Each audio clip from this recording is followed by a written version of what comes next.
make up the time. So the next thing on the agenda are the minutes of August 23rd, 2022. Is there a motion? Move we adopt the minutes subject to modification. Is there a second? A second. Page 1.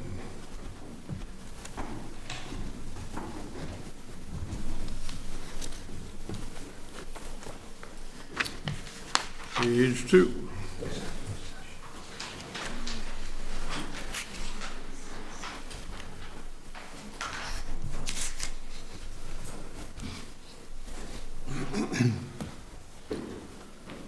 Page 3.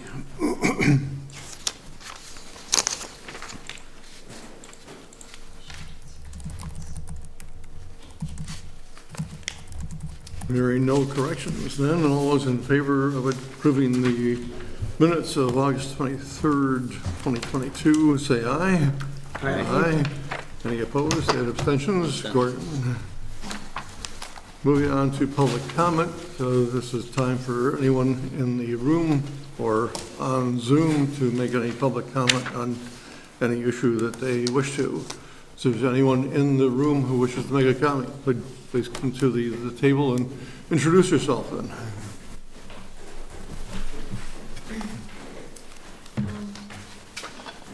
I think I'll sit down. Yeah, good. My name is Joyce Austin, and I live on 80 McJ Drive in Williston, and we've lived there for 35 years. My husband and I have signed a letter to the Select Board in July about the concerns of building height regulations in Taft Corners, and tonight I'm here to present this concern in person. The proposed new building regulations would allow for up to 6 stories, 110 feet in height. In order to illustrate this, I have collected a few photographs of buildings already present in Chittenden County. And I think Eric gave you some pictures? Yes, we have. Yep, they're on the Okay. boards. One is the Moran Municipal Station in Burlington, and that is 5 floors, and the existing height is 90 feet. The other photo is the Corporate Plaza Key Bank in Burlington, which has 8 stories extending to a height of 105 feet. They're both less than what is being proposed in the new regulations. But to me and to people who also signed that letter, it's just too big.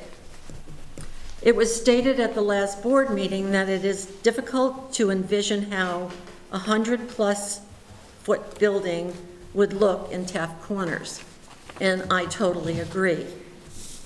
I read an article on Front Porch Forum once suggesting that it should be a requirement for the Select Board to have a modern computer-generated depiction of an area affected on how the views in the area will be impacted by a 5 to 6 story dense building development as it is being proposed.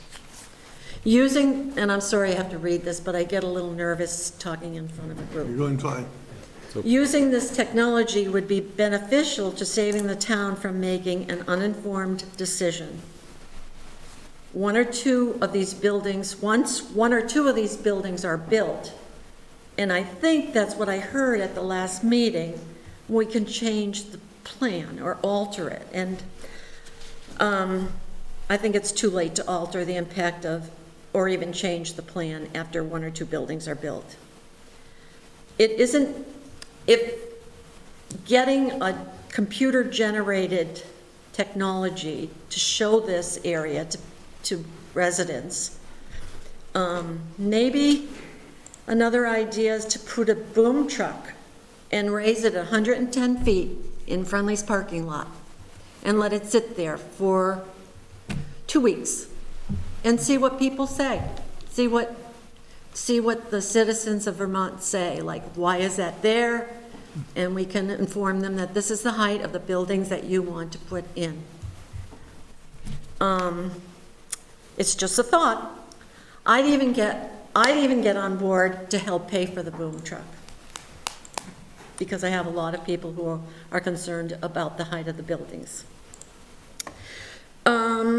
One more thing, at the last select board meeting, when the height was discussed and there was a vote on it, it was said that we need the height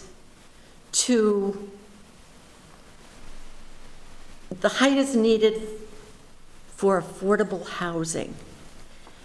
I read the plan, the form-based code plan. I have never found anything in the form-based code plan that talks about affordable housing needs.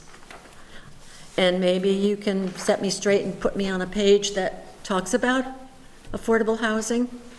I would love that, because I'll go back and read it again. Also, I'd like to know, I don't know if you can answer it tonight or not, but there's going to be a 341 housing development off of 2A at the Alliance Church, Essex Church. Is there a plan for affordable housing in that development? I'd like to know. Either Matt or Mr. Snyder can probably answer that. Will he be addressing something? They can do that right now. Oh, good. Where is Mr. Snyder? I'm Matt Orgy, I'm the planning director. And I can answer just briefly that through Williston's existing residential growth management allocation system, some amount of affordable housing is encouraged or incentivized in all new residential development, and there is some affordable housing proposed within this project. I don't have the number in front of me. Chris, you may have it. There's 28 affordable apartments proposed for the project. Yep. Out of 341. 341 homes, and there's going to be 20. It's not 341 homes. There's 200. This is Andy Rowe. There's 276 dwelling units. There's a separate senior living building, which will be age restricted. And the way the zoning defines the senior living facility is that's a non-residential use. So when you add those two together, you get to the 341. The growth management is only focused on the 276 units, which excludes those senior living dwelling units. And of the 276, 130 are apartments, 1- and 2-bedroom apartments. which are affordable? Some of them are affordable, the 20. And also, what is affordable housing? You use a metric of 100% of area median income. So there is a HUD or a state classification of incomes within Chittenden County, and we use those, and then based upon that, it's you're allowed up to a certain percentage, depending upon how many people are in your household, how many bedrooms. Okay. There's a whole metric on how to determine what the valuation is. And then that would influence cost of the price of living there. Okay, I'm happy to hear that. That makes me happy. My husband is back there rolling his eyes. I know he is. But that I'm used to that. The other thing I'd like to address is number 8 on the agenda tonight. And that is about the ARP plan for funds. And all I'd like to say is I would just consider the funds maybe go towards a community or a senior center and an aquatic center. So that's it. Good. Thank you for listening. Thank you. Thank you. Anyone else in the room who wishes to speak tonight? What? I'm just Anyone asking if else? anybody else in the room wishes to speak. If I not, can continue. anyone on Zoom who wishes to speak tonight? No one on Zoom. No correct. one. So we'll move on then to item number 5, and that's the temporary event permits. And Eric, you're going to lead off on that with the 2 that we have. Yep, we've got 2 to consider this evening, one at Red Barn Gardens and one at Catamount Outdoor Family Center. And is it Ben that's here? Oh, Ben. Ben's from Catamount. Maybe we'll take the Red Barn one. I'm not sure, is Noah here from Red Barn? I don't see anyone online. But Terry, we could go with the gentleman in the room first for the Catamount proposal, if you'd like. Sure, why don't you come to the table, introduce yourself, and then tell us a little bit, very briefly, about the event, and we'll see if we have any questions. Of course. Hi, thank you for having me. My name is Ben Feinson, and I'm the founder and the co-director of the Richmond Trail Running Club. We've been around for about 3 years, and in the last year, we held our first 2 running events, or races, one in the fall, which we chose to call Rut Fest, which is the Richmond Ultra Trail Running Festival. And this spring, we held a 50-kilometer and 25-kilometer trail race on the largely on mountain bike trail networks in the Richmond area, Heinsberg and the area. So the Rut Fest event is the one that we are looking to hold on November 5th and 6th, and I think everyone has a proposal and a map. This was held at Catamount Outdoor Center on the exact same date 1 year ago, and the basics of this event are that it is a community running festival. So it's not a traditional race. The course is open for a full 36 hours, which was our agreement with Catamount last year, even though they don't normally have it open during the night. And runners are encouraged to run as far as they can in a weekend. And we provide them with the support to do so. Every runner who is actually asked to volunteer. So everyone has to sign up for a volunteer slot, and we have one aid station, which is at the Catamount Outdoor Center hub, right in the middle. So there's a loop on one side, a loop on the other side, and we have a large board where runners sign in to run a lap and sign out. So in that way, we know when a runner is on course, we know when they've completed a lap, we know who's out there at all times, and it's completely volunteer staffed 100% of the time with a race director, of course, on call at the aid station. So the only real setup for the event is the aid station, which is several tables and pop-up canopy tents with a few lanterns and a large, essentially potluck aid station where the participants bring snacks to sustain each other over the course of the weekend. So we have walkers, we have hikers, we have runners. Some people do compete. They want to do 100 miles that weekend. Some people just want to do a lap, and they just want to contribute to the community. They want to see their friends run. They want to run with their buddies. And above all, they want to support the charities. Last year, we had Josh's House, the Josh Pilata Fund, which is a charity that supports a Veterans Community Center in the Ethan Allen barracks area. We had Enough is Enough Vermont, which is an organization for addiction recovery, and of course we raised money for the Catamount Outdoor Center. So I think in total we raised about $2,100 with this event. A lot of people sign up just so they can pay the $20 donation, just to support. $700 went to Catamount, and we'll probably make another significant donation to Catamount this year. So above all, it's a charity event, and of course, you probably want to know more of the specifics, but maybe I'll slow down so you can pick my brain about that. But I think the big questions that you had for us were about parking. Last year we had sufficient parking, but we are going to be capping the event. We haven't decided exactly how many we're going to cap it at, but we want to make sure to cap the event so that parking doesn't become an issue, encouraging people to carpool from the Richmond Park and Ride to the Catamount Outdoor Center. Other than that, impacts on the Catamount site were minimal last year. We purchased an extra portalet just to be safe, but there were no issues with that. Yeah, and it's a really important event to our community. Dozens of people are really excited to come back this year. I think it was really transformative. A lot of people got to run or walk the furthest they'd ever gone in a weekend, which is a really exciting thing. My dad, in fact, went and decided to walk a marathon. He did it the first day. He came back the second day and walked a marathon again. So, it's fun stuff. And November 5th, 6th is the proposed event date. Good.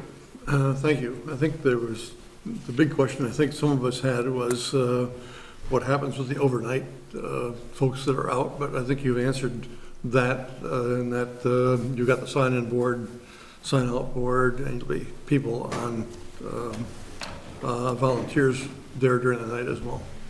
Yes, yeah, there's a race director who's gonna be on duty 24/7, volunteers on duty, at least 2 volunteers at all times, including during the night. And camping is not permitted at the outdoor center, so we're providing some opportunities for, I think we had 2 or 3 people who needed to camp, and we provided spots for them off-site. Good. Other questions from board members? More curiosity than, how long do you wait for somebody at 2 o'clock in the morning to see if they made it back and signed in again? The people who are out there at 2 o'clock in the morning are the more experienced ultra marathon runners, and so they kind of know what they're doing. So we haven't really had any fear or risk of someone being out there too long and not coming back. But it's very easy to sweep the course because it's only the longest loop is 4 miles, so one of us can just run around and make sure everyone's okay. But I think we had 5 or 6 people who were going into like the twilight hours last year. The people who are really competing. Sounds like something out of the book Born to Run. Yeah, a lot of our runners are inspired by that book for sure. Yeah. So getting back to, hi, I'm Jeff. Getting back to the question of where will people stay? So people won't be staying on site, although some people may be there during the evening, either because they're running or supporting somebody who is running or something along those lines. Yeah, exactly. So the event, no one's required to be there the whole time. In fact, the way that it's designed is most people will come up, they'll hang out for a few hours, and they'll go home. And then maybe they'll come back on Sunday and do a few more hours. So you can come and go whenever you please. It's not an event that you have to stay on site. And so the few people that might actually be trying to compete with each other to get the most miles might stay through for the majority of the event. But if they do need to set up a tent, it'll be off-site. Okay.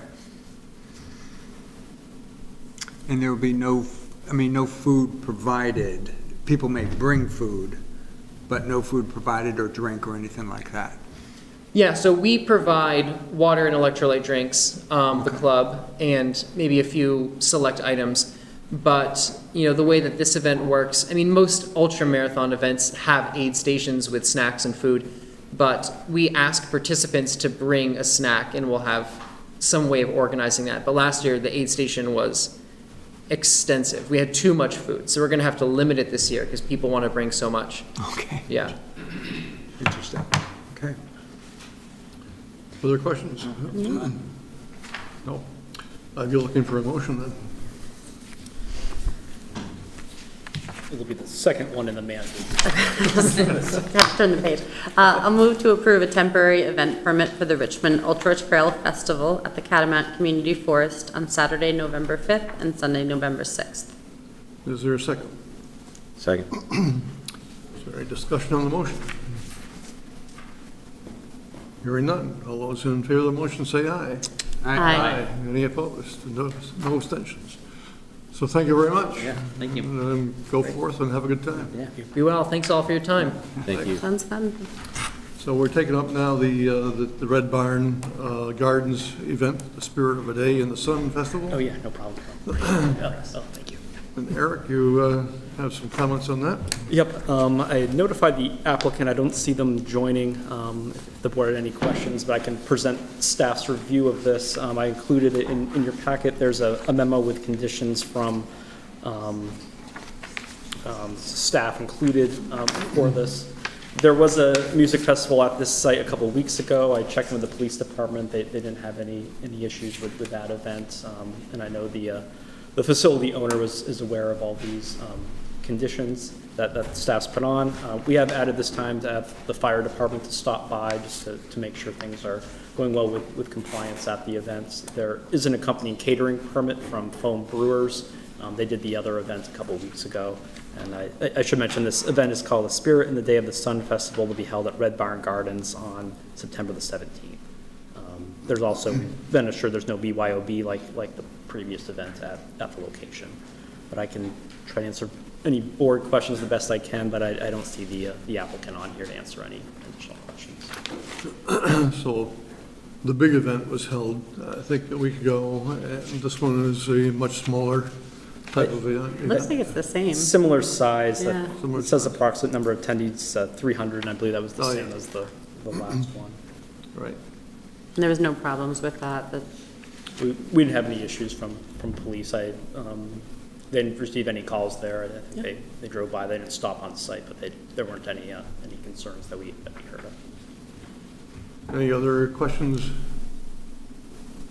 The only question I have is, and it's just trying to get a sense, the other event was pretty clear. It was music-based with food and beverages. I'm a little bit unclear about what is the event, this event. It mentions the greenhouse, and we may have to limit people in the greenhouse to 49 people. Does anybody know? The limit on 49. No, what the event Oh. is about. What is the theme of the event? What is sort of, what will they be doing? My understanding is music performances by some Oh, it will be local- music again? Yeah, Okay. music performances by some local musicians. Okay. And then the restriction on the greenhouse, that's used as a facility for the performers, and the limit would need to be no more than 49 people in that facility Okay. with some fire safety concerns there. Okay. so the music's not being performed in there, they're just like backstage essentially. I believe that's where the stage is Oh, it is located. where the stage There is. is a So stage at the we greenhouse. don't, the assembly would not want to be over 49 people Ah. within that structure. Other questions? I'm looking for a motion on this as well, the first one.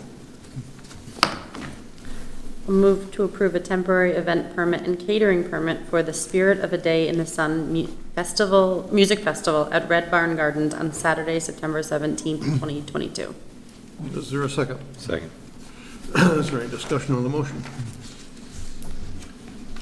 If not, all those in favor of the motion say aye. All right. Aye. Any opposed? Moving right along, then, to the item number 6, the Public Works Standards Exemption Request from Snyder Homes, and invite Chris and engineer, I presume, to the table, and perhaps if you would identify both of yourselves, and then give us a brief description of what you want to do. Yep, thank you very much. My name is Chris Snyder with Snyder Homes. Andy Rowe with Snyder Homes. Perfect. So our request tonight is due to the application that's in front of the DRB for the proposed annexed residential neighborhood proposed on the Essex Alliance Church property, and specifically is related to Beaudry Lane and the right-of-way width. And so what we are proposing is to construct Beaudry Lane at the same street width, so 27 feet wide, and then have a green strip and then a recreational path on the south side of the road. And so all of that fits within the current right-of-way. However, the current right-of-way is not 64 feet wide, which is what is in your current town specification. So we do need to come to the select board and request the acceptance of having the right-of-way be narrower in this particular location. So what prevents you from getting a right-of-way to the proper width? So, go ahead. So the property, the church parcel now, is it approaches Beaudry Lane from the large, wide field parcel, next down to a fee simple strip that's 60 feet wide for about 150 feet, and then next down a little bit further to 50 feet for a distance of about 180 feet as it intersects Route 2A. And then similarly, at the other end of Beaudry Lane, where it intersects the Chelsea Place neighborhood, there was an old right-of-way about 95 feet in length there that's that was originally reserved when the public works specs were only 60 feet wide for a right-of-way, so that's only 60 feet as well.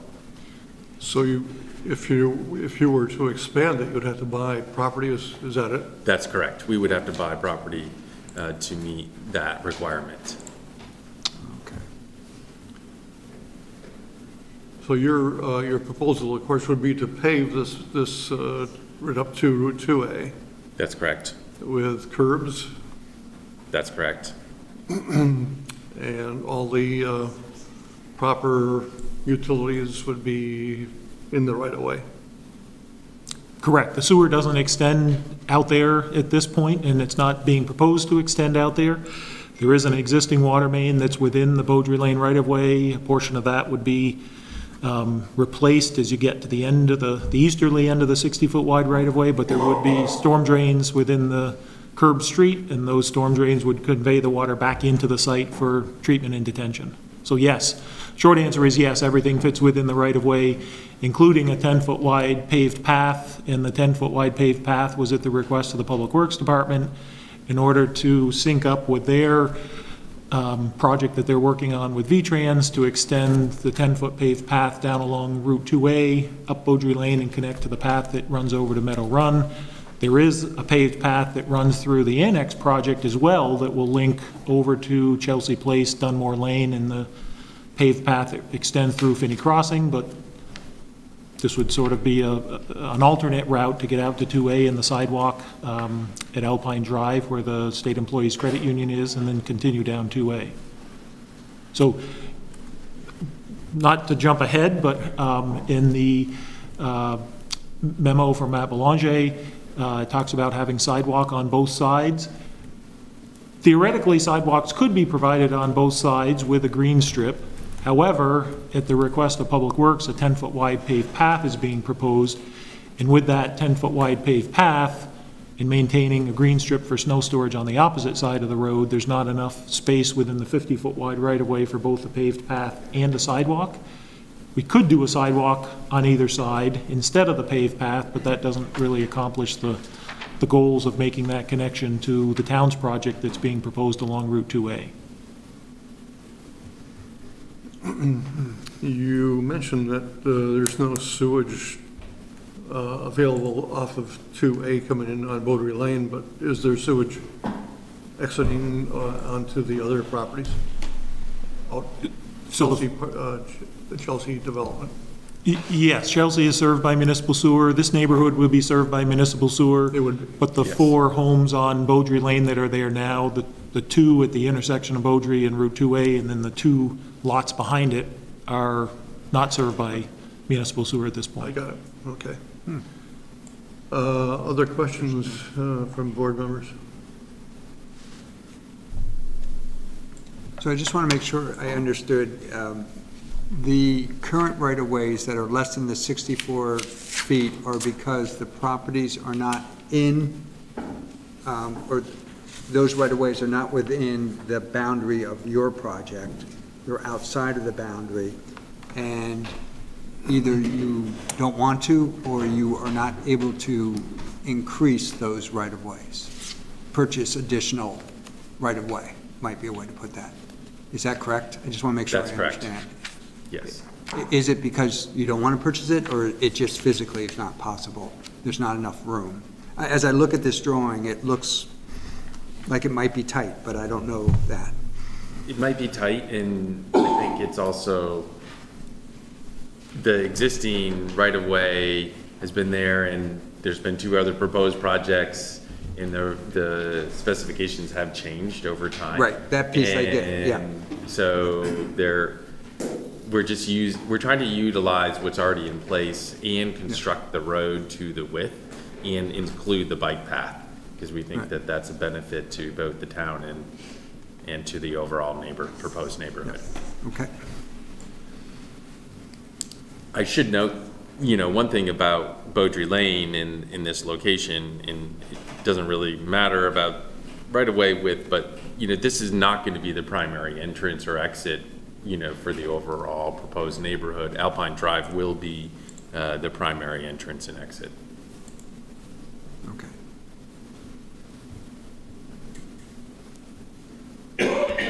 And Alpine Drive then is the proper width? It is. It is, okay. Yeah, it's actually got more, it's an irregularly shaped right-of-way, the way it was configured when the credit union was approved some years ago, so there's adequate right-of-way there.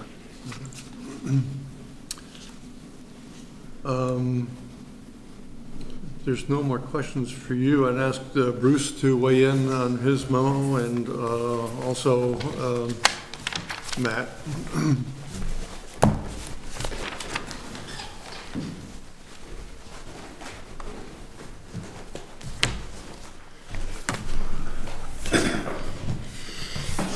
Well, you have my memo on the right-of-way request and our thoughts on that. And I gave you all the right-of-way widths of all the roads in the town of Williston so you could see what the differences are. We don't have a 50-foot wide right-of-way in our current public works standards. But we do have a third of the roads in the town of Williston are within a 50-foot right-of-way. My concern at this one is just what I have in my memo, is that, and what I've always said is I don't like to give up right-of-way anyway. And going on with what Chris said, it's not going to be the main way in or out. Alpine is that means of egress. And they've already dealt with the state. The state's not saying about putting any more lights there besides at Alpine. So my concern is just that 50-foot right away. If we decide that something needs to be wider later on, whatever else, the burden comes back to the town of Williston to have to go chase to get that additional width if it's ever needed. Can everything be put within a 50-foot right-of-way? It can be. It is today on other roads. It's tight.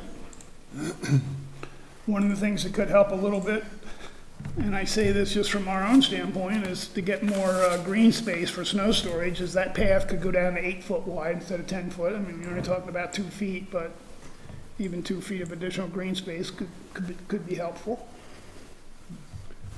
I don't think with that, you might get sidewalk, rec path on one side, sidewalk on the other. That's more of a DRB or planning and zoning thing about sidewalks on both sides of the road and paths, to be totally honest. Public Works is gonna do whatever we're told to do, but we're not crazy about them on both sides of the road, to be honest with you. It's just more maintenance and more infrastructure to take care of. Questions for Bruce? Bruce, what is, putting your crystal ball to work, what is your... I've got one over at my desk, Jeff. I don't know. And is it as murky as mine? Yeah, probably. He would have brought it if it worked. Or he would have... He would have known. True, but he also might not want us to know it works. Sorry. What is I guess the liability of not having a 64-foot right of, what is the potential down the road liability? We want to get more easement. Well, I'm trying to get a sense of that. In this case, I mean, if this project is built as per the way it's being presented now, there's not going to be a whole lot more you can build back in there. It's going to be built out. So what it really comes down to is if there is something down the road that for some reason the town needs more right of way, then you have to get it in some means, fashion, or form. And, there's all kinds of different ways you can do that, but that's what it comes back to, Jeff. The burden comes back to us if we need more right of way. That's one of the reasons we asked for so much right of way at the very beginning, so we don't have to deal with it later. Right, once you got it, you don't have to worry, yeah. I'm looking at this drawing that was provided where it shows Beaudry Lane. It's the one that has proposed 50-foot wide right-of-way, and then next to it says proposed 60-foot wide right-of-way. and it's hard to tell because this is a relatively small-scale map, but it looks like if that right-of-way to be were increased, at least the two homes that are closest to Route 2A would be, kind of impacted by increasing that right-of-way. And I'm just seeking, am I interpreting what I'm looking at correctly? Oh, there's no doubt.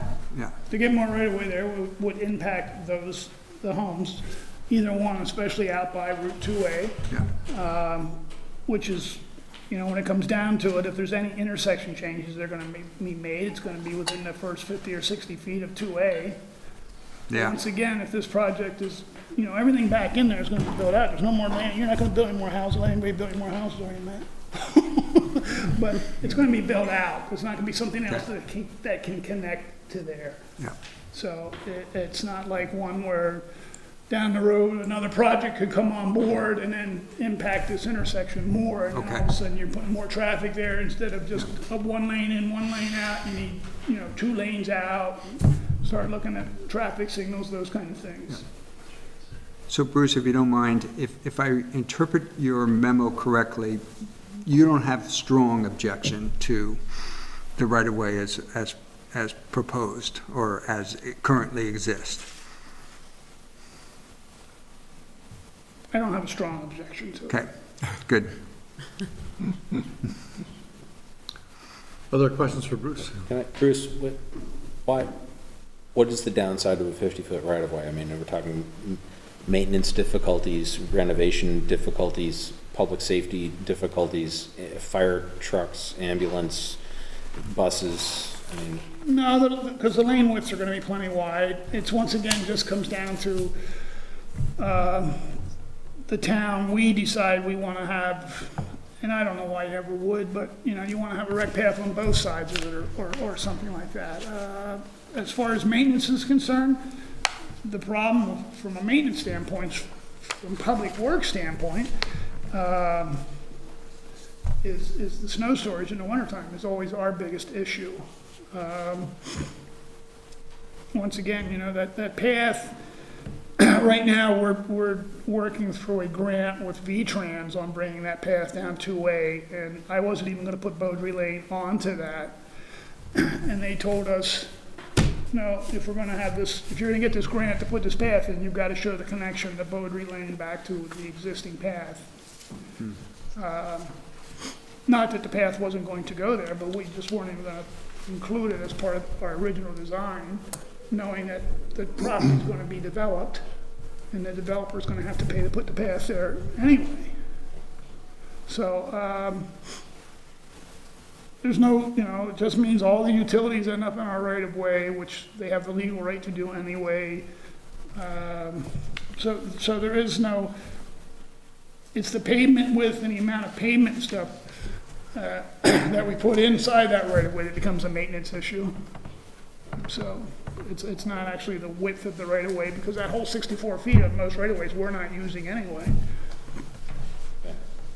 And Matt, is there any concern this sets a precedent that other developers in the future are going to come in and say, well, wait a minute, why do I have to have a standard size right of way? I got some legal advice once told me that just because you do something once doesn't necessarily make it a precedence, but you would know that more than I. So. I don't mean legally binding precedent. Okay, yeah. But we can get into the doctrine of stare decisis if you want to. No, sure, Ted. There's always that. You did it for this person, why not for me? But I don't know. I mean, certainly I can't tell you I have every street and everything parcel that could be developed in the town of Williston in my memory, but I can't think of too many other places where we would come into this kind of situation. If the church were coming in, they'd still be here asking the same request. All right.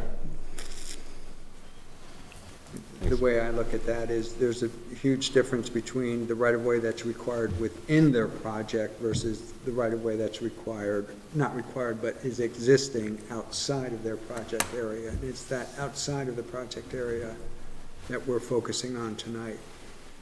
It'd be very different if they're coming in and saying, within our project area, we want something smaller or less wide. Mentioned there was another right-of-way, be a sides Beaudry Lane, that was also 50 feet. That's not being presented to us now, though, for an exemption. There's no other 50-foot right Oh, I of way in thought- this project. It's the two ends of Beaudry Lane. Yeah. Oh, it's the, okay. Yeah. Where 2A and the other where. I see. Chelsea. Right, They okay. they slipped one in on me if they are. Okay. 6 But on the Chelsea Place connection, it's a 60-foot Okay. existing right-of-way versus a 50. Right, okay. Which was the new standard in the most recent Right. 20-year-old public specs.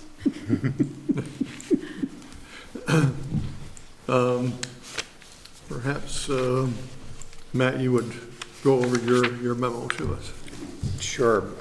So, you have my memo, which attempts to describe a little bit the interplay when a project is reviewed that needs to meet the public works standards and also the town's zoning. And I don't think the two overlap any more than they do in instances when street design is talked about. So I've provided you with two citations to the bylaw. The first one is about the requirement that there be sidewalks on both sides of most new streets in town. And this is certainly a requirement that the DRB has sometimes struggled with.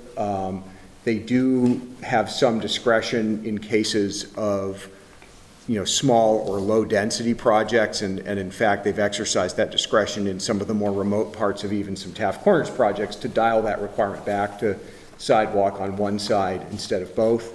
And the other exception that's written there is for where there would be a multi-use path.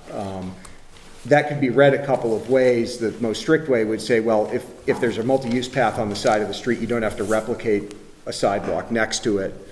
It could also be read to say if there's a sidewalk on one side of the street, you don't need, or if there's a multi-use path on one side of the street, you don't need sidewalks on both.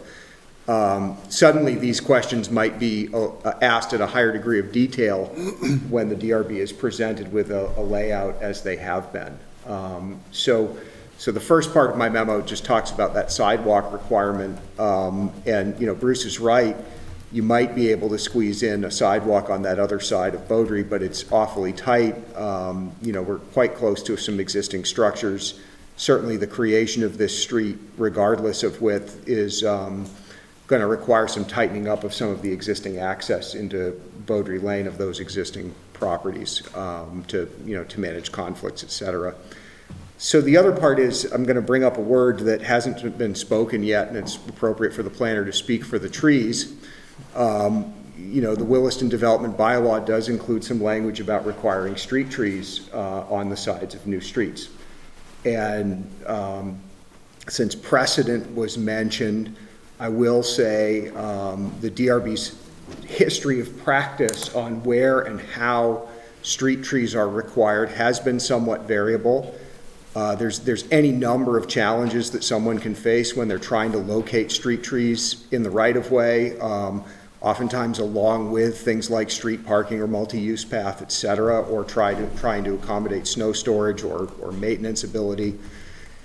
And there has been some flexibility there. That said, it appears to staff that what would be proposed here would be within the 60 and 50-foot widths of this proposal, certainly within the 50, there just would not be physical space to accommodate a street tree section along this new private street. You have the language down there, must street trees be provided by project, et cetera. The exemptions listed there probably would not apply to this project. So the DRB, even in light of a potential favorable decision from the select board on the right-of-way, may still be faced with a conundrum about whether this configuration is approvable under their bylaws. They may seek legal advice on that or try to figure out what their flexibility is under that bylaw language I've cited. Can I ask a question? Sure. Andy, what's the 1 foot beside that 10-foot rec path? That's 1 foot off the property line? Where are you going to put the snow there? I'm sorry? Said, where are you gonna put the snow there? Where are we gonna put the snow? On the sidewalk? We're gonna put it wherever we need to, but Yeah. no, I mean, you know, this is kind of like where we plow sidewalks now. We put snow on private property now, Jeff. Oh, yeah, I know that. I've seen it on my property, You know, I mean, just, on my driveway. if it's, well, that's a different story, but no. 1 foot off the property line, when it comes to snow, still means that probably some of that snow is gonna be on private property when we go by with a sidewalk machine or something. Wow. You know, we pile it up in the 5 foot, we pile it up in the 5 foot or 6 foot green space as much as we can, and if the storm's big enough, and it hasn't happened since I've been in Williston yet, there have been instances where we've had to move snow. Yeah. If that's what happens, that's what happens, but Okay. as far as trees are concerned, you know, I don't know that I necessarily agree with, we don't, Public Works loves trees, we just don't like them in our right of way, so I wanna make sure I'm clear on that. Or when they're I'm actually. not against trees, but, being in the right of way presents problems for us, especially when we talk about things like water lines. Yeah. You know, we don't like trees over our water lines. It happens all the time. There's not a whole lot we can do about it if we want to keep having trees in there. But if you could increase those green spaces, that 6 foot space there, depending on the kind of tree you're talking about, you put in the right kind of soil amendments and stuff, you could probably still get trees in some of that. Once you get back past that 60 foot right away, there's plenty of room for trees. Okay. So it's just that, what's that distance, that 50 foot, I know you have it in your, Like 100? couple hundred feet or something, wasn't it? 180 feet at 50 feet wide. 180 feet, so it's not really that long of a stretch anyway, that, you know, you can probably get a couple trees in there, even still. Well,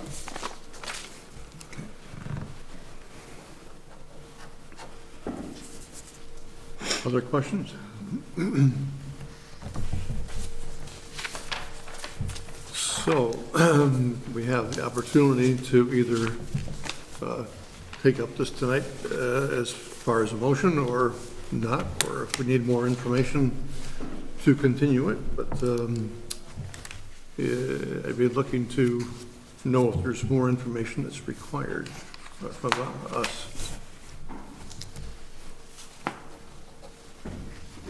For me. I'm not sure what additional information would help our decision. Just asking. Right.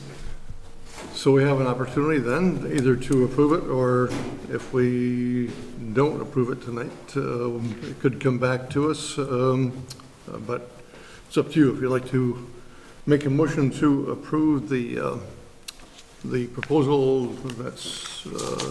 that would be a motion that would be acceptable. Before we do that, can I know you asked if I had any more questions, and Yep. I didn't when you asked that, but I do now. Okay? Which would be, if we deny this, what would be the consequences? What would be, what would that mean? And I ask that generally. that's more a question for Matt, I would tell you, than for me. So if we were to say no, gotta be 64 feet. So, and this is a bit of a guess, but that would likely lead to that you could not build a public or private street in this Beaudry Lane alignment.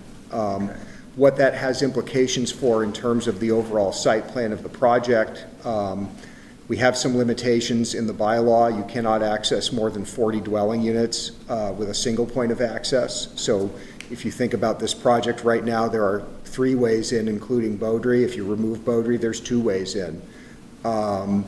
There's some pieces of the project that could not then, you know, there would be more than 40 units at that point where the other 2 ways in converge. So it would lead to changes in the layout of the project. you might look at Beaudry and say, well, we don't have similar rules for commercial driveways. Could you rework the project such that Beaudry was a commercial driveway of some kind? But you would start to look for probably some rearrangement of the site plan to continue to meet the other access requirements in the zoning bylaw. The layout would have to start to change some. Okay. Anything else?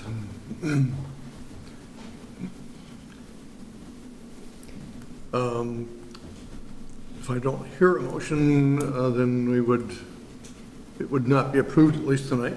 We could bring it back at some other time, but at this point, we would not be approving it. I'd be inclined to make a motion. My difficulty is that I want to make sure that it's worded correctly, so that it's... Perhaps we should wait for another meeting then to have the appropriate language drafted, then we can see whether it's approved or not. That would be my inclination, just because I don't want to use the wrong wording and then grant permissions that were not intended. So without objection, then, we will postpone action on this until another select board meeting. So we'll move on then to the development bylaw amendment for the form-based code overlay. 2 weeks ago, we were here and we resolved 5 of the 6 issues that before us. We only had 4 of us here at the time. The one that we were tied at 2-2 was on the building height. And so tonight, we'd be looking to Gordon to say whether or not... It all falls on my shoulders. Well, thanks, everybody. The whole town is on your back. Thank you, Jeff. Yeah. So the proposal was to, one of the proposals was to take the option to decrease the building height. And 2 of us said yes and 2 of us said no. I guess the question for you, Gordon, is that would you agree to lower the building height? And if you do, then we will go on and discuss that as to what we would consider having the height at. So I reviewed this because I know I wasn't here, and I've had a lot of input from the public through email, actually on both sides. Yep. And I do appreciate the process. People were very respectful about it, brought some really good points to my light. I've been born and raised here my whole life, and I look at our town as unique. Lots of different things have changed over time, some for the better, some maybe not so much, depending on people's perspectives. I'm inclined to lean towards lowering the height, in my opinion. In the summertime I build, I get the efficiency of going up rather than a footprint going out. I know affordable housing is another huge piece of this puzzle. Depends on who defines it and what percentages are going to be offered to the public. But I thought long and hard, and I definitely feel like I'm going to side with lowering the building. Good, thank you. So now we can revisit the building height request, and Matt has given us a memo to consider as far as lowering the building heights. So Matt, I'll turn it over to you. Sure. So where our discussion led last time was not so much about talking about the number of stories, but the interplay between the incentivization the draft code provides to put a pitched roof on a structure, which was an idea within the Planning Commission to add a sort of uniquely Williston element to the code to get some buildings that were not flat roof, to incentivize that by allowing that attic story to be occupiable. And the point that was raised in a couple of public comments was, well, if you had a really deep building with a really big gable on it, that could result in a building in excess of 110 or 120 feet. And so, you know, just as everybody's sort of looking at those triangle diagrams, it shows buildings at 65 and 70 feet deep with a gable on the end. We do allow a maximum depth in some of the code areas of 80 feet. So if you take the 80-foot building and the top of the 5th story is at 64, even on a 12-12 pitch, you're putting 40 feet on top of 64, you're at 104. Now, there are a number of factors as we've looked at the way buildings would be built on different sites in Williston that mean building an 80-foot deep building is generally pretty unlikely. First off, most residential buildings are built with a hall down the middle, going the long way. If you're an 80-foot deep building with a hall down the middle, you've got some elements of those apartments that are accessed off that hall that are essentially getting no natural light. So generally, our architect's advice is, you know, most buildings that are like that are more in the 65 to 70-foot deep range. So we look at those depths because they're the more likely depths to be constructed. And then to Greta's question last time, well, if you can only allow the very flattest pitch on top of that building, does that possibly preclude it from really being used for occupiable space? And the answer is, well, maybe. That's pretty short, especially on the more likely depth building of 65 or 70 feet.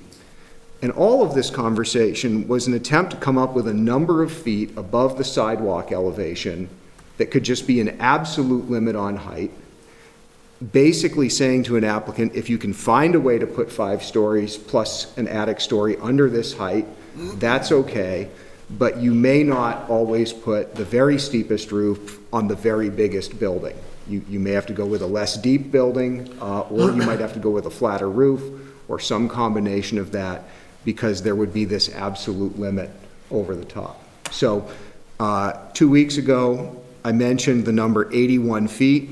81 feet was because that was the flattest pitched roof you could put on the very deepest building, but in consideration of the interplay between those things and trying to offer a diversity of roof pitches, the diagrams you have in front of you show an 87-foot limit or an 88.8-foot limit, and each of those allows the 12-12 pitch, which is about the middle of the steepness range on a building of one of those reasonable depths. So it's sort of, we can have an informed discussion about what that number ought to be and how it would line up with those roof pitches, but this would be a way certainly to ensure that the code is not permitting the construction of buildings 100 feet or in excess of that, just by saying, here's the design you can do, but nothing can go above this height.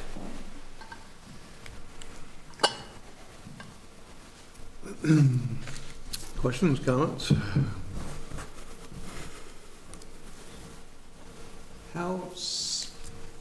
I'm trying to think this through. How significant of a change do you feel this would be, Matt?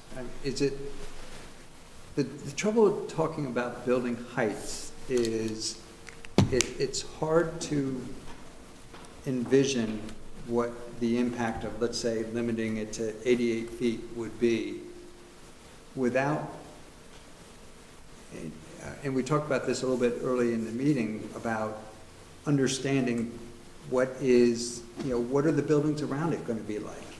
What is it going to feel like?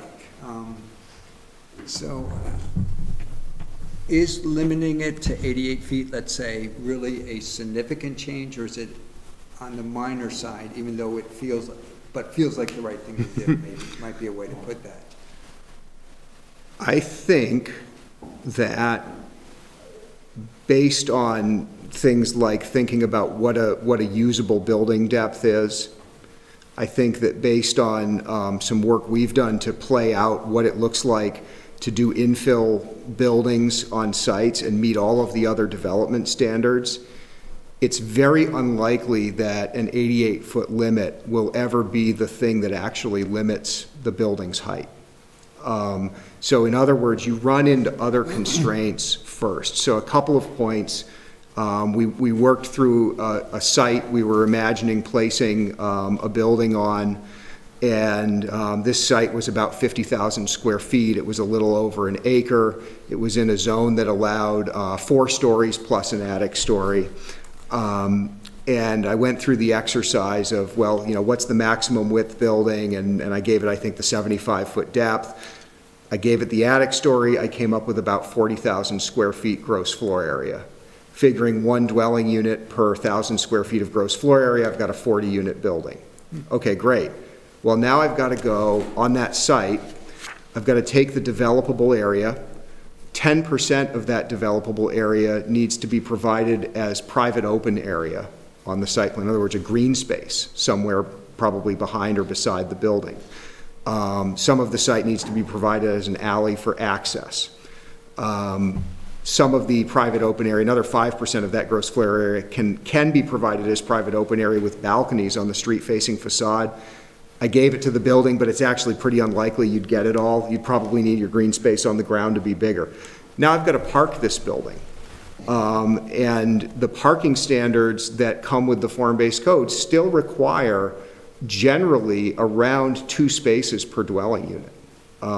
Sometimes 1.75 if you have a lot of 1-bedrooms, but going with either 1.75 or 2, putting 1 level of parking under the building because that's all we typically ever see, putting parking on the surface, I was very quickly down to about a 28-unit building, maximum with everything being a 1-bedroom. Now this is all back of the envelope, but at the end of the day, I had a site where you could build a 4+1 building, 4 plus an attic story, but really what was going to make sense was probably a 3-story flat building or maybe a 2-story plus 1 attic story building, because otherwise you would just be building gigantic apartments.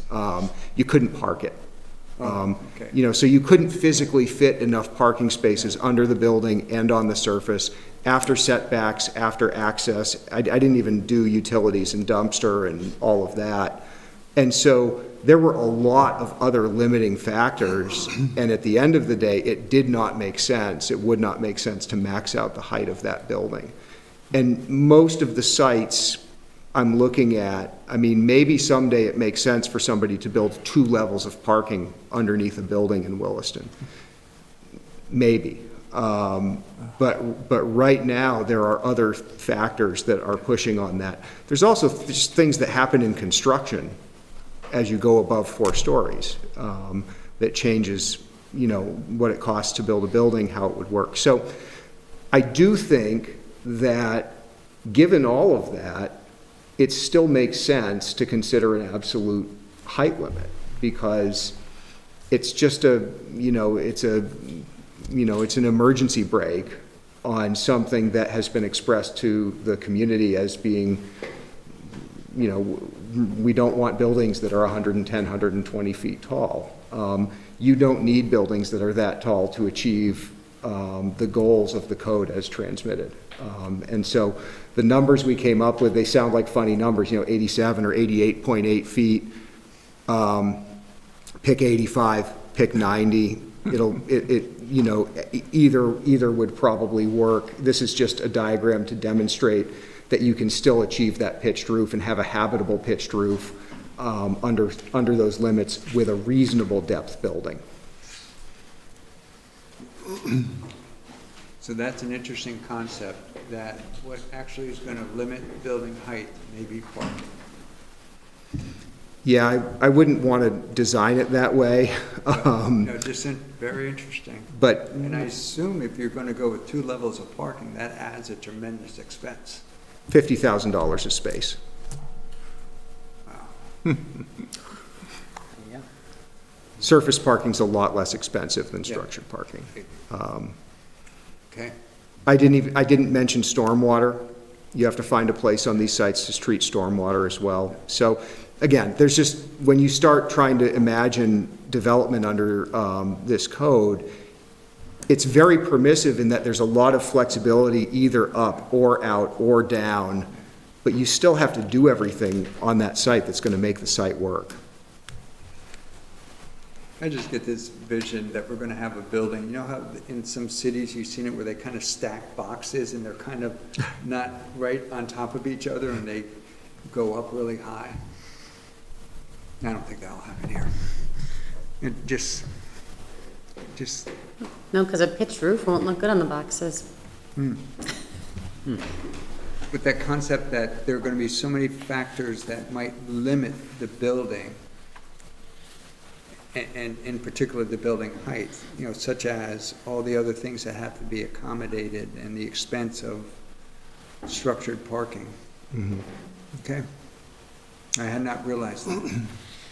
There's a really interesting form-based code building proposed in Winooski up near the high school. And it's a 5-story building. The top story's in a mansard roof, quite dense. And you look at it and you think, well, how is that working? And when you pull up the site plan, you'll see that there's the portion of the lot the building is on, and it's shaped like a T. And the leg of the T goes back about 10 lots behind all these houses, and there's a 2-row parking lot. So, you know, I was looking at this, I'm always looking at things approved under form-based codes to try to understand how they're working. And well, how did they get a building that big in that spot on Main Street where there used to just be 2 houses? And the answer is, oh, well, this is the 1 in a million lot that had all of this surface parking. And when I showed it to our consultant who co-authored the Winooski code, he said, well, you couldn't do that even if you had that lot in Williston because of the way we required dimensional standards for our private open area. They were using the side yard setbacks for their private open area. And he said, so that was my question was, could this happen under the Williston code? And he looked at it and he said, no, and here's why. Because your site planning standards wouldn't allow it. Also, that's a bizarre lot. You don't have any lots like that in your town.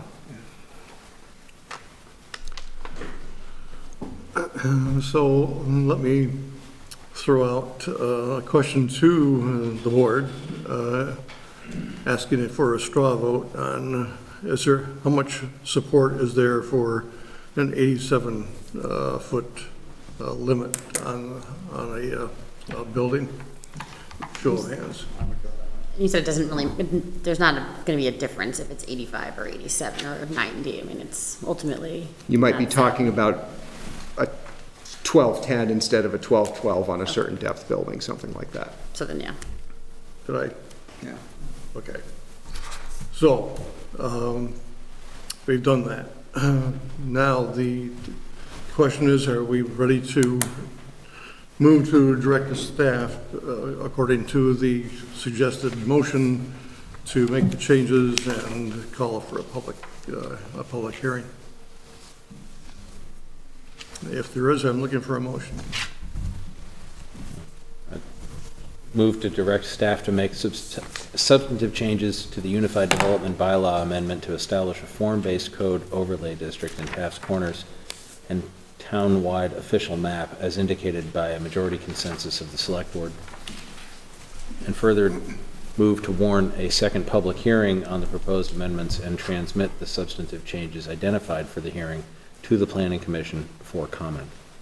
Is there a second? Second. Is there discussion on the motion? So I just want to make sure I'm understanding the motion.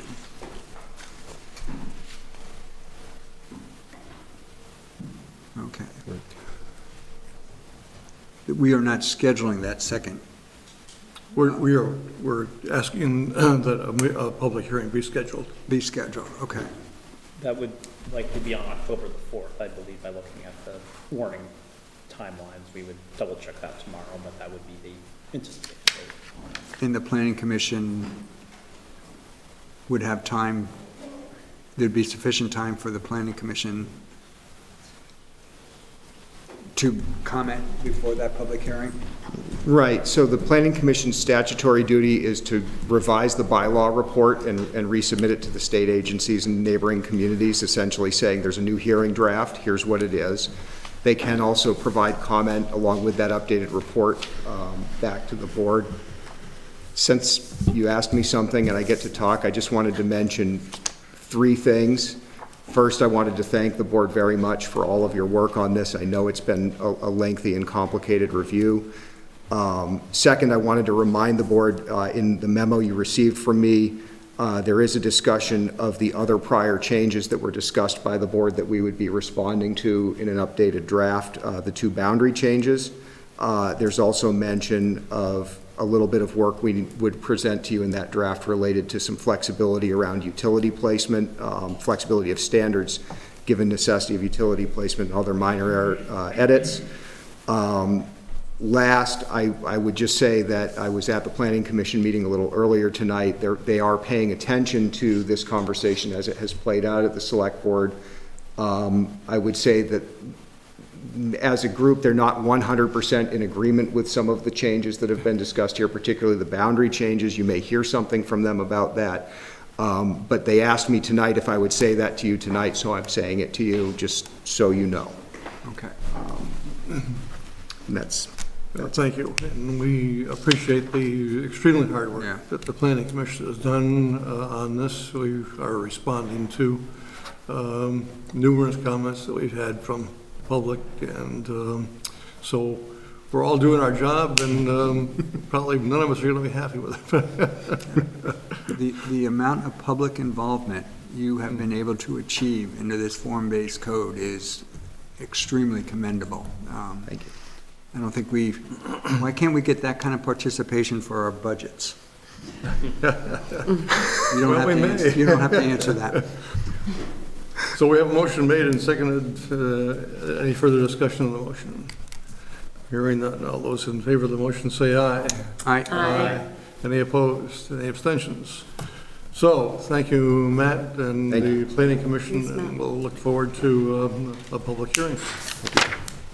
So moving on to the American Rescue Plan Act funds, and Eric, you're the lead on this. Yep. So I'd just kind of introduce this again tonight for the board. You're wrapping up one extensive public policy discussion, so laying the groundwork for the next one here in the months to come. Also with our FY24 budget process here in the months to come is the work ahead of the board coming up. But I just want to take the board back. We discussed this a while ago now, back in March, so it's something to put back on your policy agenda. So I'm going to briefly speak this evening about where we are, where we're going with ARPA funding. I provided you a memo in your materials that kind of takes us where we've been. For folks listening at home as well, the town's received $3 million in American Rescue Plan Act dollars for the last 2 years. We received our second allotment last month that the town's received, 1.5 million each year, and that's been in our bank account. So to date, the board's allocated $670,000 of that total award, and that was done during the FY23 budget process, looking at capital and operating items. I've shared a summary of that in your materials this evening.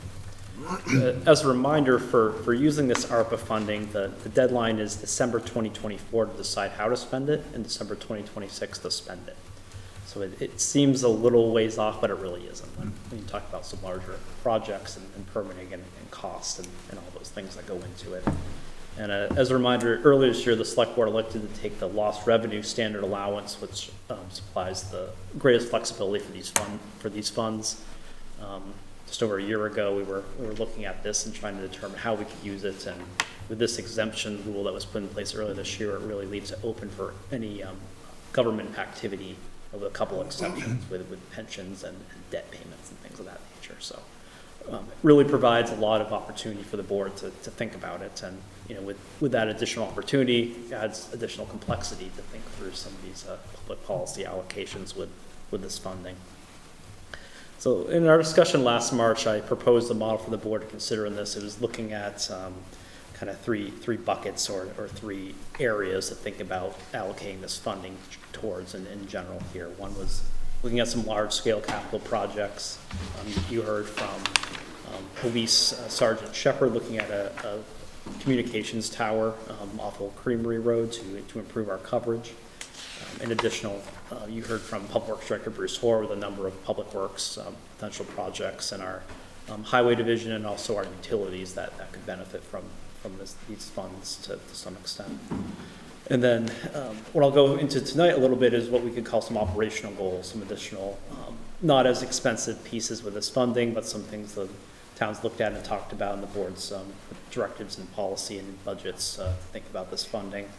And finally, also thinking about holding a little bit on some of this funds for future use in the years to come, and also thinking about the state has also received a good amount of ARPA dollars, and it's still kind of unraveling how the state's going to approach allocating its funding and what opportunities exist for municipalities to use that as potential grant money, or rather use their ARPA money as grant money for some of these state programs and unlock those dollars at the state level instead of spending all local dollars on them. So I think there's some opportunity for that to look at in the months to come as well. So I thought I'd briefly go through some of these additional projects I've identified, and just for everyone, these is a sample. This is no way encompasses everything possible the town can think about doing with this funding, but some things that have come to mind for me as manager in looking at some potential uses and thinking about this a little bit over the last few months. So I'll run through them briefly for the board. They're in the packet tonight. One is public safety master planning. The drafting of the next town comprehensive plan is going to be occurring over the coming 2 years for its 2025 adoption date. We're seeing our public safety service delivery needs are going to continue to evolve over the next decade. And this future planning and incorporating data-driven decision-making model would assist the town in anticipating future needs and proper planning for delivery of services.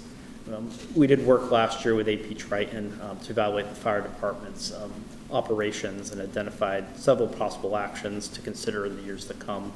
The select board addressed the staffing capacity deficiency in the FY23 budget. The community supported, and we were able to move forward with that component here earlier this year.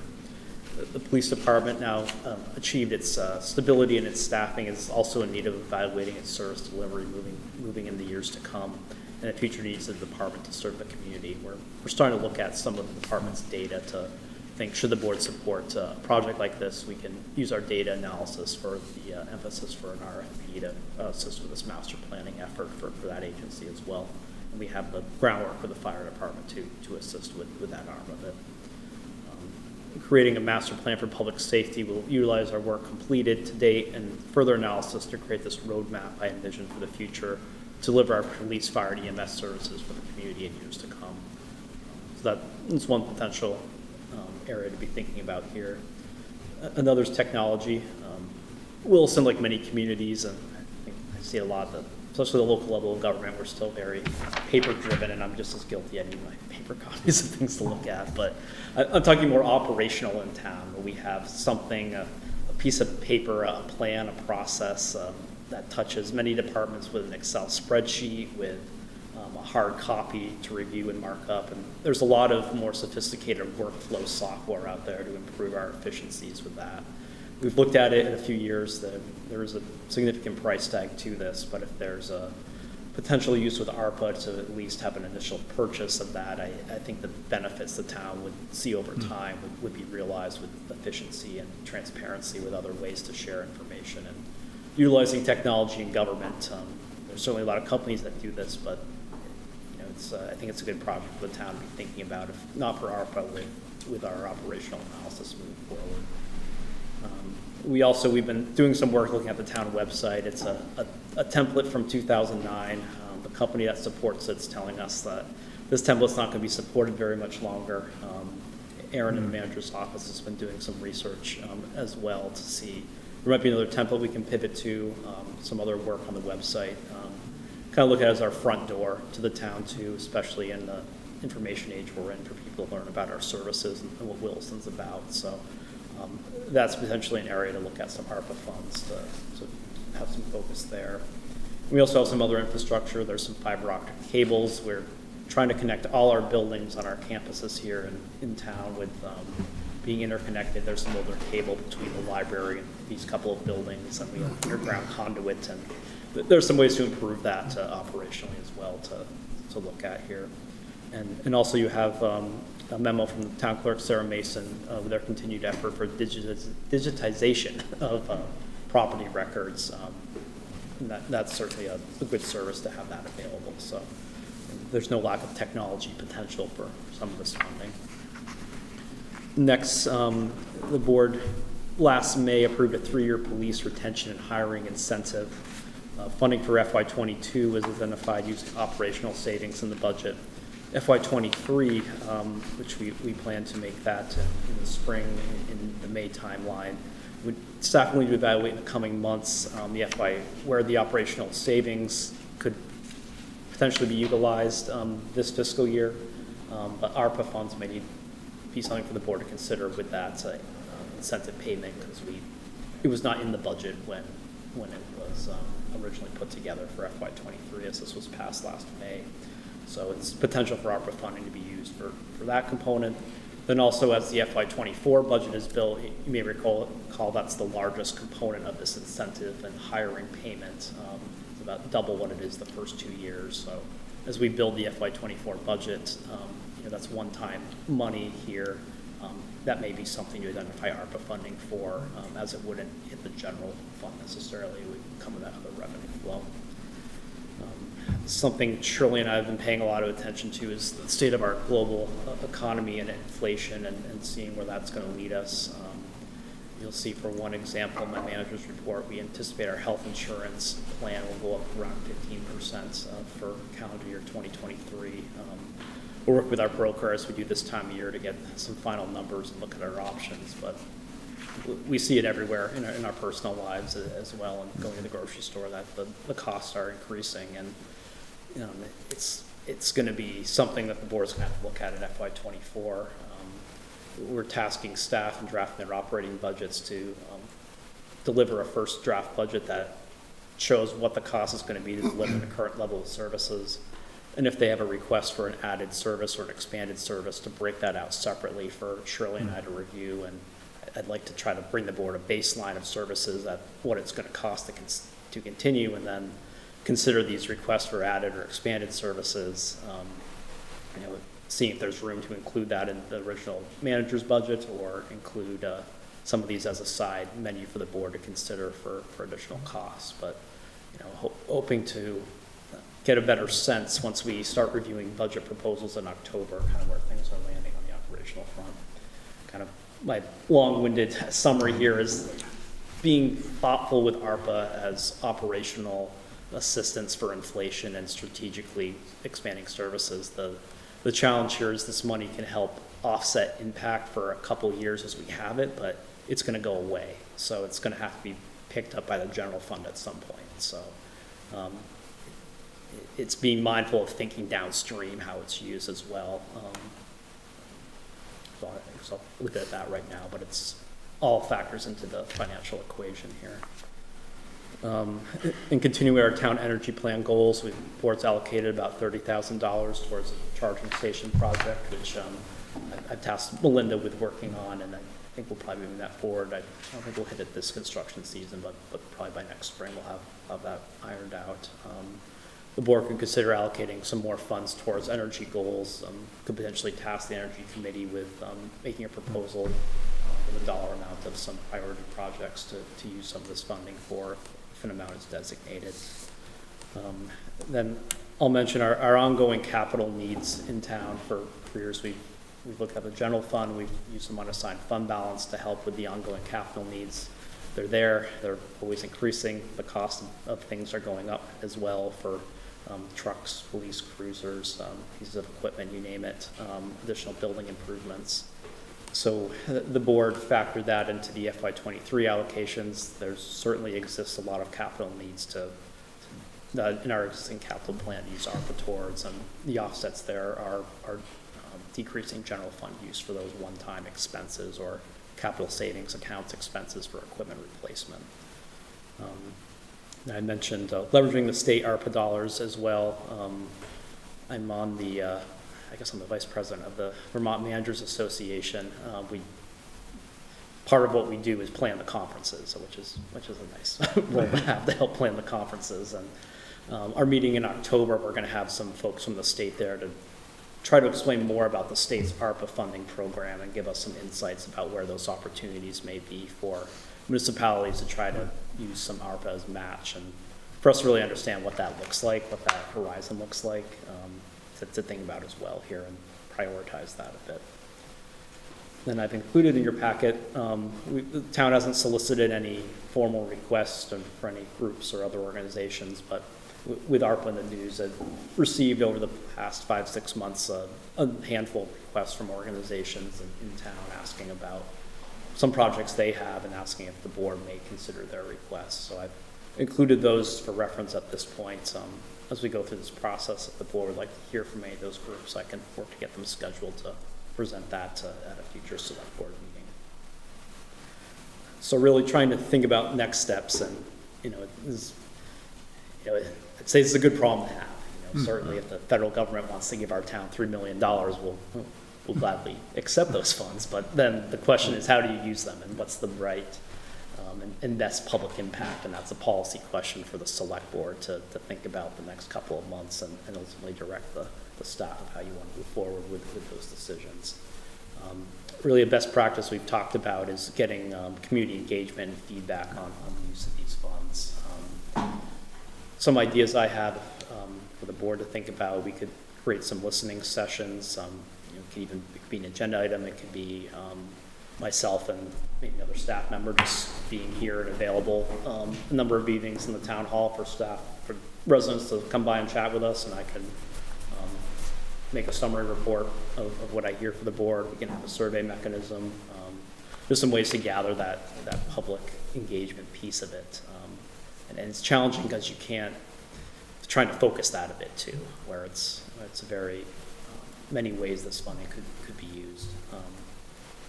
So we could look at that coming up as a short-term piece in this. I would look for the board eventually to give me some kind of high-level goals to help me, if you'd like me to draft a potential spending plan to start, kind of where you see your priorities are for this fund, these funds, especially with a larger capital investment, because that's the larger price tag here. And we talk about those levels of projects. The board said X amount of dollars we want to use towards capital, and these are our priorities here. That would help carve up the rest of the allocation pie at that point, and thinking about those other elements. There's a lot of different ways we could go with it, and I'm happy to do wherever the board would like the manager to assist with proposing something or direction you have for me at the beginning, kind of weighing all these different options. Let's see how I did from memory here. Engagement, how to prioritize. Yeah, I think it's really a question of, what are the board's large incentives and goals for this funding, and weighing all these other factors and other things with the economy. And a lot of this it's a response to COVID. So I think something for the board to think about is, how does this help Williston respond to COVID, both from a short-term fiscal standpoint to help soften the blow of what we're seeing as the global impact of it, and then also how can we strategically look at some of our town goals and how it can impact the town for the good moving forward. So it's a lot to chew on, but that's kind of where we are. I chatted with Terry, can certainly have room on the agendas to continue this dialogue, and any feedback you have for me or guidance on how to structure that, I welcome it, and as we go through this discussion. Comments? Oh, boy. Well, the first thing I'll focus on is the concept of public input, and very much think, we need that. It's ARPA dollars that come into the community. We need to hear from the community. We have our ideas, we have priorities, we have plenty we could spend the money on, legitimately. Yeah. So it becomes a question of what are the priority uses of those ARPA dollars. And I feel comfortable making those decisions, but I would prefer not without having the opportunity for, basically the public to bend my ear.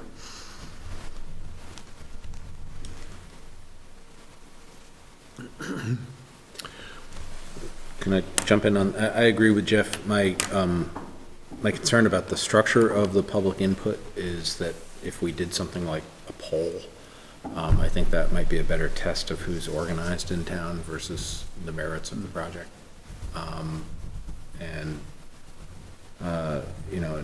That So, I mean, I don't know that that would be the thing. My thought would be that it'd be, and, you know, not married to this, but the select board listening to people directly, but possibly with some structure of like, these are the choices that we are looking at now, kind of thing. And meetings, you know, more than one meeting on it.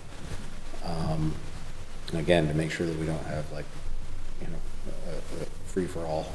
And I'm not saying that I'm judging the people who would come in and make the request. It's just that, you know, you get, you know, I mean, I haven't seen the request for a dog park yet, but I'll bet it's out there. You know, I'm hoping that my daughter doesn't see this on cable access. You know, which she's, what are the odds of that? So let me just move on. But I do. So that would be how I would structure the public input. That would be my recommendation for it. The only other thing I'd add is that I think with these once in a lifetime type infusions of cash, that and again, this is just, I'm not committed to this, but my initial preference would be that we look at things that are things that are needed that we otherwise would postpone, as opposed to, you know, leveling out you know, the cost of things that are going to go for 2 or 3 years, because that's all, well, leveling out things that are going to continue on that we're going to have to keep paying for, but we've got this money for another 2 or 3 years, so let's spend it for that to keep tax prices low. I'd be more inclined to do things like weatherization, global warming related stuff, infrastructure, and you know, capital project type stuff than anything that would be kind of mitigating the impact, the short or even midterm impact. That's my 2 cents. You know, originally we talked about being able to do things that we would never be able to do without this kind of money.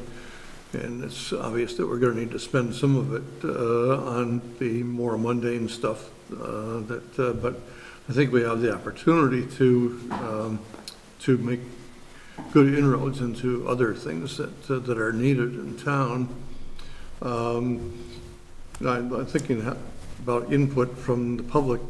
It was a couple of years ago, we did the large meeting on drug abuse, I think, and I think we had Paul Dickin as the moderator of that. He did a wonderful job on that. It may be something that we could do again. It drew a good crowd, and it was pretty well moderated, worked well, and so I think that's where we go. I think whatever things we come up with, we need to take a look at a cost-benefit analysis on whatever it is that we are starting to recommend, and see what that brings about.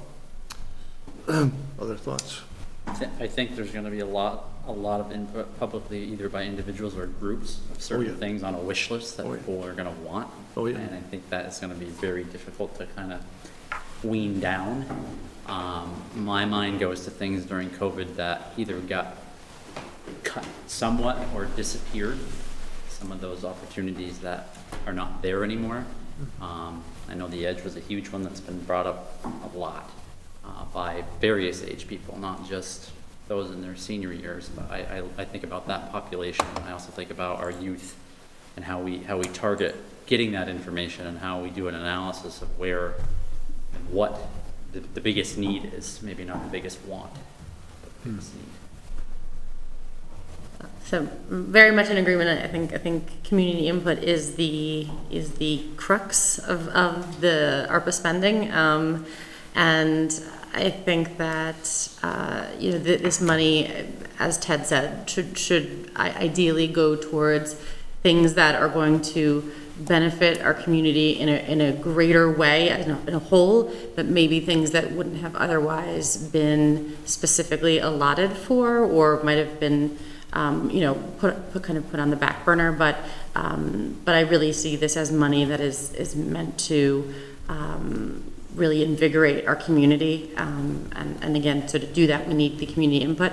I think it's going to be really important that we're very clear about the parameters in terms of advertising for any kind of community engagement event, because I'm not sure that everybody's has a full understanding of how and when the money has to be spent. So I think it's 2026 that the dollars actually have to be used by. So some of these larger, massive scale projects that, you know, we'd all love, you know, the money would have to physically be spent, you know, prior to them. So, you know, the dollars could go towards pieces of certain things potentially, but, you know, again, just making it really clear in any advertising that that's the case.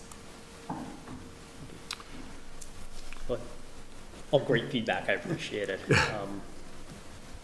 I'm hearing a potential, like a community forum type of engagement as one option, and you know, to the points made by several board members, trying to work on how that's focused and, you know, what potential areas there are. So I could come back with trying to gauge what those areas may be, or maybe have another dialogue with the board to help solidify, you know, there's a half dozen, say, or less major areas to help focus the conversation, to avoid just the, you know, lots of ideas going in many different directions without putting the, you know, the boundaries of the court here, of the playing field to talk about.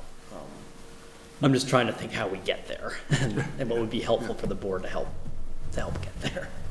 And we don't have to answer it tonight, but just maybe a rhetorical question for right now. I can't remember if it's Jeff or Ted who said it, but I do think it's that I think we as a select board would be nice if we were involved in the process rather than having, you know, if there was a community forum that folks could speak directly to us or, you know, engage directly with us. That's my feeling.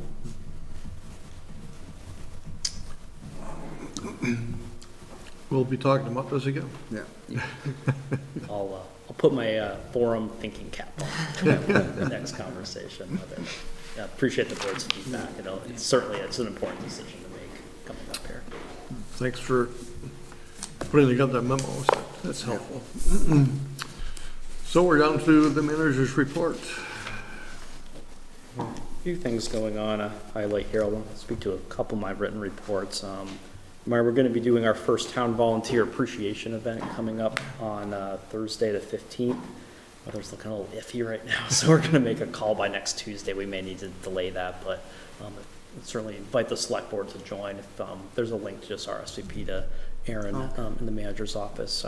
We have some light refreshments, so we're just trying to get an idea of what we need. And I think Terry, you were able to make some remarks. You said I'll be there. We'll have a brief speaking program, so hopefully build off of it. It's a good networking for volunteers, and we've got a lot of volunteer positions open, and we're trying to, you know, really want to support our current volunteers and help find people who want to join our volunteer with the town. So that event's coming up. We're also having our staff appreciation ice cream on Thursday this week. I waited to check the weather today before solidifying that. So I'll be scooping ice cream with some additional staff members between the buildings, between 2 and 3 for staff. So certainly, and remember the board's free and wants to stop by, say hi to staff and thank them for their work. Get some ice cream from me. Stop by. So This Thursday? we'll have plenty. Yep, This Thursday, what time? 2 o'clock. Between 2 and 3, we'll be out. I like ice cream. So. I think we're getting some sprinkles too this year, so by popular demand. So that's coming up. The select board retreat. So typically every fall, the select board holds a retreat on a topic or a few topics, and I've spoken with Terry. Topic this year to look at diversity, equity, inclusion training and discussion for the select board. I had a discussion with the firm Abundant Sun to see what they may be able to offer, and they've done trainings with a number of communities so far. They've mentioned a training on identifying and unpacking bias and thinking about that also from a policy-making lens. And I spoke with Terry about that, and I wanted to bring that up with the full board. I guess first, would the board be interested in that training for a retreat? And then we need to set a date for the retreat. I can send out a few, but one that comes to mind is there's 5 Tuesdays in November, so potentially the last Tuesday in November would be in the evening. It would probably be a 2-hour training from what they told me on the Zoom call I had with them last week. So, some question for the board if that's a topic you'd like for your retreat, and then we could figure out logistics from there. Sure. Absolutely. Okay. So, Yes. We'll work on that. other business, I think we have a catering permit for the Isham Farm. Yep. On the 17th. Yep, wedding on the 17th at the Isham Barn, 2 to 10 p.m. They have a site plan approval. Staff has no objections. Any questions for Eric on that? We need a motion to approve. So moved. Is there a second? Second. Any discussion on the motion? All those in favor of the motion say aye. Aye. Any opposed? And we have a nominating form for an award. Yep, the Vermont City Managers Association, and gearing up for our fall conference, we give a Distinguished Service Award to members who have exemplified public service, and I'd like to nominate retired town manager Richard McGuire for this award. I've prepared an application for consideration for this award for Rick. It requires the signature of the chief elected officer of the town. Terry asked to bring this up during other business for a motion from the board to support this application. Absolutely. Yep. I think it would probably be nice to have a motion to support the nomination. Motion to support the nomination. Is there a second? Yeah, I'll second. I think we all would be happy to second that one. All right. Any discussion on the motion? All those in favor of the motion say aye. Aye. Aye. Any opposed? All right. Any other business to bring forward tonight? Hearing none. We're adjourned.